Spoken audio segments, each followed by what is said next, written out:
Five more questions on people's mind about artificial intelligence. And of course, we covered this morning in another 10 series where we talked about some of the biggest fears regarding AI not having a great reputation amongst the masses. And potentially, I think some of that's warranted because word on the street, and as you can see, not just the street, but on in the megasphere, we're finding out that a lot of people that are building and developing the technology, well, they're not like us. Not that we're anything alike either, but I mean, they're a whole different type apparently.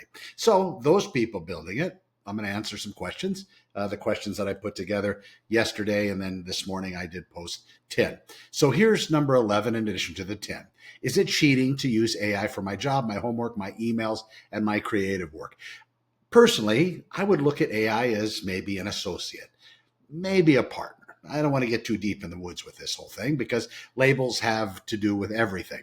And naming your AI, yeah, I call mine Vincent, just like the robot in the uh, the Black Hole movie back in the day that Disney did. Spectacular movie, fantastic robot, Vincent. I kind of like to have mine be that advisor, if you will.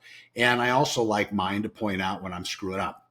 And I don't mean, with ethical concerns, but when I'm not moving fast enough on something, when I'm delaying the shipping of something, because that's my issue. Maybe you have different issues. So using it like that, I think it's helpful. And as far as helping it do emails and stuff, I'll have it maybe formulate an email, especially if it's something that I might have an emotionally charged response to. Especially, you go through a divorce, you go through separations, you have past business partners, these sorts of things. That might not be a bad way to frame AI. Ask it to basically look at this particular email string. It might be charged with emotion. Maybe you've injected yourself into the email strings with some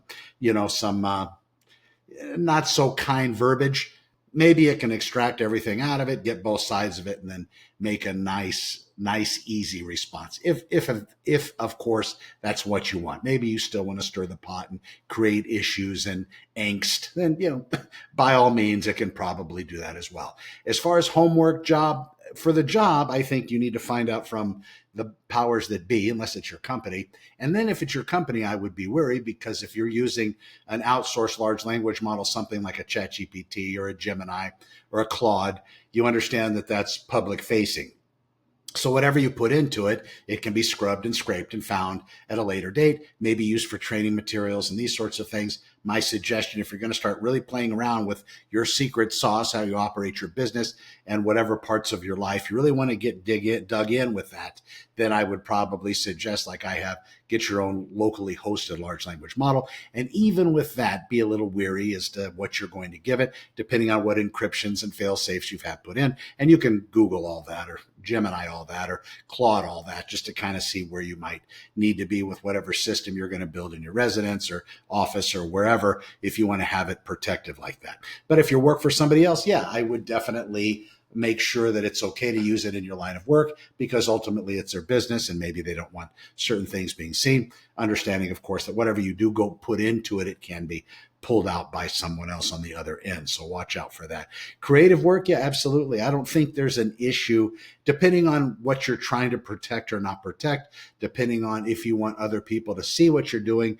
But the creative work itself, I think it's very helpful. And as far as cheating, let me qualify that. Cheating would be doing things without permission. Cheating would potentially be back in school, the calculator thing. I don't know how big of a deal that became, but it was kind of a big deal when I was growing up. No calculators allowed. They wanted you to do the math. I don't know if it was necessary to do it that way. A lot of those mathematical equations and problems that we did, at least I did in school, they've never surfaced again. And I'm 57. I'll be 57 here in a few days. It hasn't come back up. And today, of course, you can, do the Hey Siri, SIRI thing and have it, I'm looking at my phone. You can actually have that respond and potentially answer questions. And if it's too deep for Siri, and pretty soon I think Apple Intelligence is going to go through the roof. I think they partner with Gemini, if I'm not mistaken, but eventually it's going to be really good. Right now it's going to call on ChatGPT potentially and get the question answered for you. Is it cheating? I don't know. I don't think it would be. It's not the same. It is your life. And just like the Bon Jovi song, right? So you have to go forward with it, but that's kind of my answer with that. Number 12, what should I be teaching my kids about AI right now? I would talk to them about potential dangers. I would talk to them about potential alignment. I would say basically this is like a Dora the Explorer that's gone off the rails, a bad and evil Dora the Explorer. In some regards, it can be that.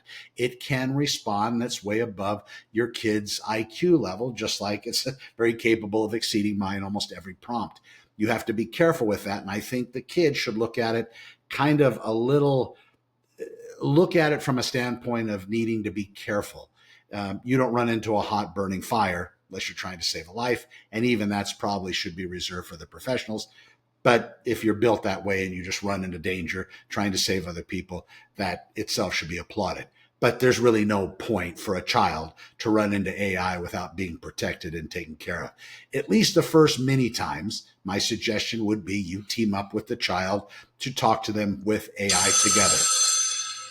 Maybe you can use it in that particular way to create maybe a bonding scenario with the child.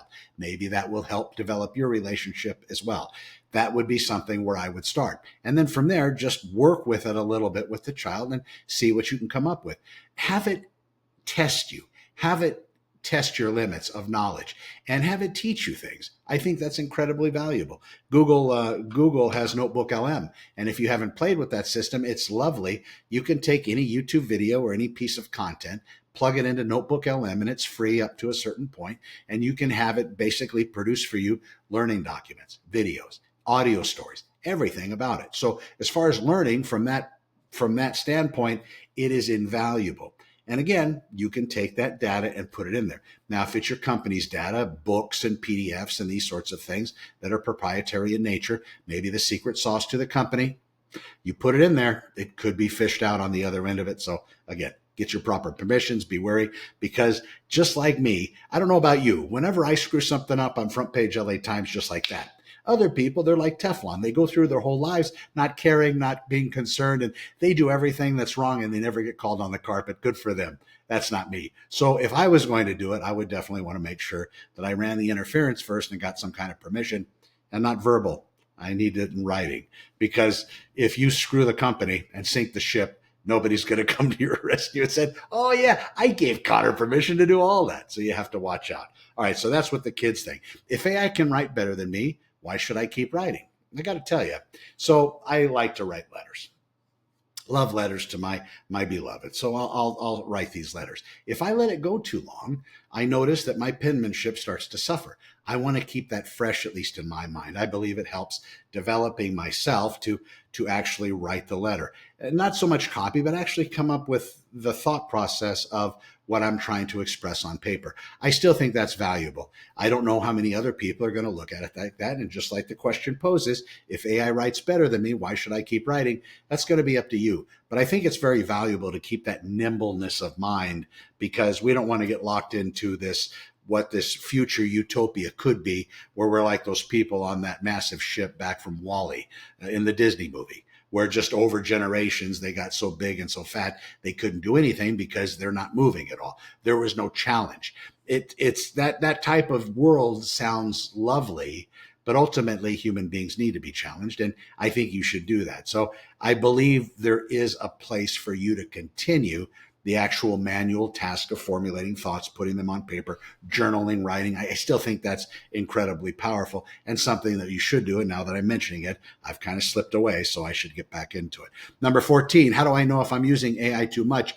I think when you start listening to it, it starts telling you how great you are. You're starting to believe it, and you're starting to pull yourself away from human beings, and you're doing nothing else but talking back and forth with AI. While maybe that has a place, I think that's inherently dangerous. That human connection is really where things should be. You might be an introvert and be scared to death of other people, but don't use AI as your scapegoat. You should still challenge yourself on these different levels and still get out there. I would be concerned that if you're using it too much, you're not doing anything else but using it. You're not working out. You're not eating right. You're not sleeping right. You have it next to you. You have it waking you up. You have it putting you to bed. There might be a time that you want to actually look at some actual text on a piece of paper and read that. Number 15, finally, what is the one thing AI still can't do and probably never will? Probably nothing. I think eventually it'll probably be able to do everything. if it comes out that it becomes conscious, whatever, there won't ever be room for a soul within it. If you're a believer in that regard, that's something that's imparted with the breath. God breathed into Adam and so on. AI will never be on that level. So maybe that's the one thing. If you believe that. Now, a lot of people are going to say, that's nonsense. Well, I believe that. That's my alignment. But you be you. But I think in the future, there's probably nothing that artificial intelligence is not going to be able to do. I believe that it's probably going to be more capable in every stream than every human being. You get the robotic arm of it, you get some type of cloning technology that becomes legal, and then you have additional meat sacks put out there in the world, which are the human beings, the human component, but AI and, well, you've seen the movies. So that's where that is. So I believe at some point it'll probably never ever it'll surpass us in all areas, but we'll still have that humanness. Whether that's a detriment or an advantage, it is human. And I think we should embrace that. I'm Connor with Honor. We'll see you in the next one. Thanks for watching.